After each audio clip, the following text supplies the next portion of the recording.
علیہ وسلم فرمانے لگے کہ اللہ یہ نعمت اپنے خاص بندوں کو عطا فرما دیتے ہیں، اور یہ محبت ایسی نہیں ہوتی جسے کسی عہدے کے ساتھ وابستہ ہو، اور یہ محبت ایسی نہیں ہوتی کہ جو دولت کی بنیاد پر ہو، اور یہ محبت ایسی نہیں ہوتی جو جسے کہیں کہ دنیا کی کسی مادی نقشے کی بنیاد پر ہو۔ یہ محبت ایسی ہوتی ہے جیتے جی بھی رہتی ہے، مرنے کے بعد بھی رہتی ہے،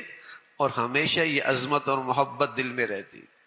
آپ دیکھیے اللہ کے نیک بندے دنیا میں چلے گئے تو آج بھی آدمی جب ان کا نام لیتا ہے تو عزت اور احترام سے لیتا ہے، عزت اور احترام سے لیتا ہے۔ اور دنیا میں جن کی شہرت ہوتی ہے، جن کی شہرت ہوتی ہے، لیکن وہ شہرت کسی مادی نقشے کی وجہ سے ہوتی ہے کہ فلاں عہدے پہ ہے، فلاں کھیل کھیلا، فلاں اس نے جسے کہیں کہ دولت اکٹھی کر لی، شہرت ہو گئی، وہ محبت نہیں ہوتی، وہ محبت نہیں ہوتی۔ یہی وجہ ہے کہ جہاں اس کی وہ عہدہ گیا، منصب گیا، دولت گئی، مادیت گئی، لوگ کوئی پوچھتا بھی نہیں۔ بلکہ عام طور پہ ایسے لوگ زندگی کے آخری موسم میں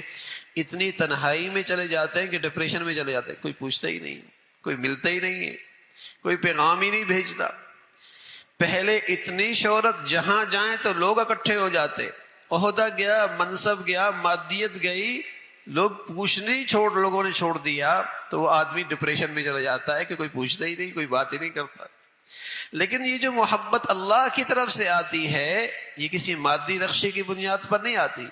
یہ نیکی کی بنیاد پر آتی ہے، تقوی کی بنیاد پر ہوتی ہے۔ چاہے چٹائیوں پہ بیٹھا ہو، چاہے جیب خالی ہو، چاہے زندہ ہو، چاہے دنیا سے چلا بھی جائے،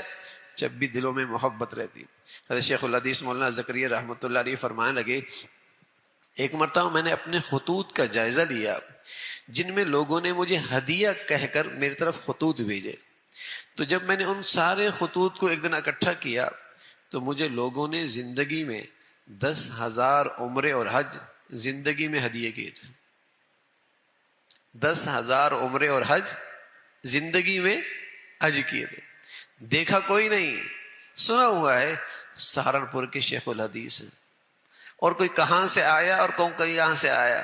حج کر لیا، عمرہ کر لیا، دعاؤں کے لیے حضرت کی طرف خط لکھ دیا، حضرت آپ کی طرف سے حج کیا، آپ کی طرف سے عمرہ کیا۔ فرمایا 10,000 عمرے اور حج زندگی میں لوگوں نے مجھے ہدیے کیے، بتائیے مرنے کے بعد کیا کچھ اللہ نے دیا ہوگا۔ تو یہ جو محبت ہوتی ہے یہ کسی مادی نقشے کی بنیاد پر نہیں ہوتی، ورنہ تو بس اوقات میرے عزیزوں اولاد بھی نہیں پوچھتی مرنے کے بعد، اولاد بھی نہیں پوچھتی۔ لیکن یہ جو محبت ہے یہ محبت اللہ کی طرف سے آتی، دلوں میں اللہ ڈالتا ہے، نہ زبان کا ہے، نہ رنگ کا ہے، نہ علاقے کا ہے، اور بس اوقات دیکھا بھی نہیں ہوتا، لیکن دل میں ایک محبت ہوتی ہے، دل میں ایک عقیدت ہوتی ہے، دل میں ایک عظمت ہوتی ہے۔ تو یہ محبت اللہ کے لیے ہے، اور جو اللہ کی بارگاہ سے تقسیم ہوتی ہے، اللہ اپنی محبت نصیب فرمائے اور اپنی رضا والی زندگی نصیب فرمائے، عمل کی توفیق نصیب فرمائے۔